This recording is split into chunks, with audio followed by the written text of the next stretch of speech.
Autosar. Autosar. Classic Platform R1911. Methodology. Methodology assets. The Autosar glossary defines an asset as an item that has been designed for use in multiple contexts.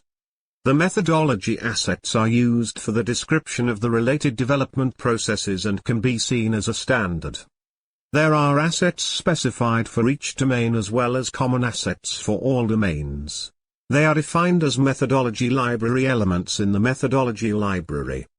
In the center of the assets stands the task, which is performed by one or more roles, and has one or more work products as an input. By performing the task, one or more work products are generated.